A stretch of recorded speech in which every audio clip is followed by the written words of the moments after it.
తొక్కతీయటాలు అని మాట్లాడింది మీరే కదా ముందు. గతంలో అంతకుముందు కూడా రప్ప అని ఇలాంగాగాడని ఎన్నెన్నో మాటలు మీరు మాట్లాడారు.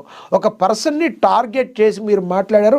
గతంలో ఆయన రేవంత్ రెడ్డిని మీరు ఎన్నో మాటలు అన్నారు. ఈరోజు ఆయన ముఖ్యమంత్రిగా ఉన్నప్పుడు పోనే ఆయనకి పవర్ లేనప్పుడు, ఆయనకి ఏ పలుకుబడి లేనప్పుడు మీరు ఏదో అంటే పోనే ఆయన ఏదో బాధపడ్డాడు, అరిచాడు. ఆయన ముఖ్యమంత్రిగా ఉండి పవర్లో ఉండి ఈరోజు మీతో మాటలు అనిపించుకుంటాడా? ఇది జరిగే పనేనా మరి అని నేను అంటలేదు, రాజకీయ విశ్లేషకులు కూడా అంటున్నారు. మీరు మాట్లాడేటప్పుడు కొంత సోయిలో ఉండాలి. ఏం మాట్లాడుతున్నారో భాష గురించి మాట్లాడేయాలంటే ముందు మనం పాటించాలి. ముందు ఏమన్నా పాటించి మన పిల్లలకి చెప్పాలి. మనం పాటించకుండా, మనం ఏమి చేయకుండా మీరు అట్టా ఉండాలి ఇట్టా ఉండాలని చెప్పితే అవుతుందా? అవదు. ఇక ఈసారి కొడంగల్లో కల గెలవనీయమని మీరు స్టేట్మెంట్ ఇచ్చారు. అసలు మీరు ఇప్పుడు మీ పార్టీ ఉన్న పరిస్థితుల్లో మీ చెల్లి పంచాయతీ తీర్చుకుంటాకి, మీ ఇంట్లో పంచాయతీలు తీర్చుకుంటాకి అసలు కేసీఆర్ అసెంబ్లీకి వచ్చేది ఎప్పుడు? వీటన్నిటికీ 1,00,000 క్వశ్చన్లు ఉన్నాయన్నా. అనేక క్వశ్చన్లకి మీరు సమాధానం చెప్పాల్సి ఉంది. ఆ సమాధానం చెప్పకుండా కొడంగల్లో గెలవడం చాలా పెద్ద స్టేట్మెంట్ అన్నాయి. ఇది మాత్రం చాలా పెద్ద స్టేట్మెంట్. ఇక సీఎం రేవంత్ రెడ్డి వ్యాఖ్యలపై కేటీఆర్ తీవ్రస్థాయిలో ఆగ్రహం వ్యక్తం చేశారు. తాను కూడా హైదరాబాద్ గల్లీలో పెరిగిన వాడినేనని మాట్లాడామంటే ఉర్దూలో, హిందీలో, తెలుగులో, ఇంగ్లీష్లో పొల్లు పోకుండా తిట్టే తెలివి ఉందంటూ కౌంటర్ ఇచ్చేశారు. వచ్చే ఎన్నికల్లో కొడంగల్లో రేవంత్ రెడ్డిని ఓడిస్తామని శపథం చేశారు. కేసీఆర్ అడిగిన సూటి ప్రశ్నలకు సమాధానం చెప్పే తెలివి లేకనే రేవంత్ రెడ్డి నోటికి వచ్చినట్లు మాట్లాడుతున్నారని ఆయన మండిపడ్డారు. తెలంగాణ భవన్లో చేరికల సందర్భంగా మాట్లాడిన కేటీఆర్ సీఎం రేవంత్ రెడ్డి వ్యాఖ్యలకు ఘాటుగా కౌంటర్ ఇచ్చారు. మొన్న కేసీఆర్ ఏమడిగారు? పాలమూరు ప్రాజెక్టు ఎందుకు పండబెట్టినావు అని అడిగారు.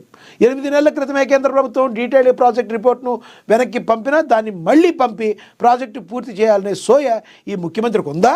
90% పనులు పూర్తయిన ప్రాజెక్టుపై ఇంకో 10 పైసలు ఖర్చు పెడితే పాలమూరుకు నీళ్లు వస్తాయి. ఆ పని చేయమని అడిగాను తప్ప అని అడిగారు కేటీఆర్. ఇక కృష్ణా జలాల విషయంలో మోడీ బీజేపీ ప్రభుత్వం చేస్తున్న అన్యాయంపై ఢిల్లీలో కాంగ్రెస్ బీజేపీ ఎంపీలు ఏం చేస్తున్నారని కేసీఆర్ నిలదీశారని కేటీఆర్ గుర్తు చేశారు. ఆ భయంతోనే రేవంత్ రెడ్డి బూతు పురాణం అందుకున్నారని కేటీఆర్ ఆరోపించారు. 6 గ్యారంటీలు ఏమయ్యాయి?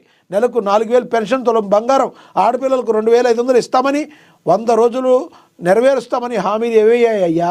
2 ఏళ్లు దాటినా ఎందుకు ఇవ్వడం లేదని ప్రధాన ప్రతిపక్ష నాయకుడిగా కేసీఆర్ ప్రశ్నిస్తే సమాధానం చెప్పాల్సింది పోయి బూతులు తిట్టడం ఏంటని కేటీఆర్ నిలదీశారు. రేవంత్ రెడ్డి విమర్శల్ని వ్యక్తిగతంగా తిట్టాలని నాకు లేదు, కానీ తెలంగాణ తెచ్చిన నాయకుడిని, 2 సార్లు ప్రజలు గెలిపించిన ముఖ్యమంత్రిని, నా తండ్రిని మీరు తిడుతుంటే ఒక కొడుకుగా నాకు ఆవేశం రాదా?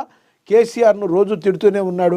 ఒకరోజు చనిపోవాలనుకుంటాడు, ఒకరోజు కాలు విరిగింది అంటాడు, ఇంకో రోజు ఇంకేదో అంటాడు. మన ప్రజాస్వామ్యంలో ఉన్నాం కాబట్టి కుర్చీకి ఇచ్చే గౌరవంతో ఊరుకుంటున్నాం.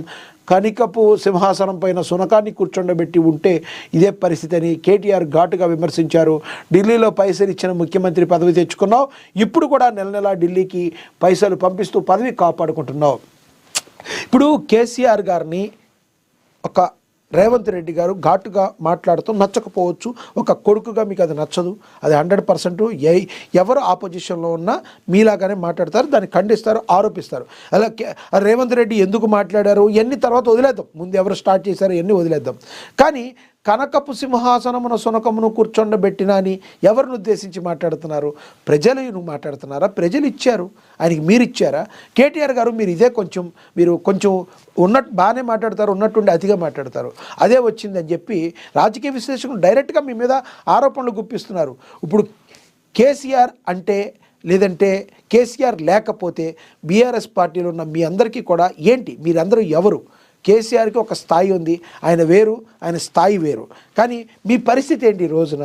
మీకంటూ మీరు 4 భాషల్లో తిడతానని మాట్లాడుతున్నారే, రేవంత్ రెడ్డికి 1 భాష 2 భాషలు వచ్చని అక్కడ కూడా వ్యంగ్యంగా మాట్లాడుతున్నారే. ఏ రోజున ఒక సీఎంకి ఇవ్వాల్సిన వాల్యూ మీరు ఇచ్చారు?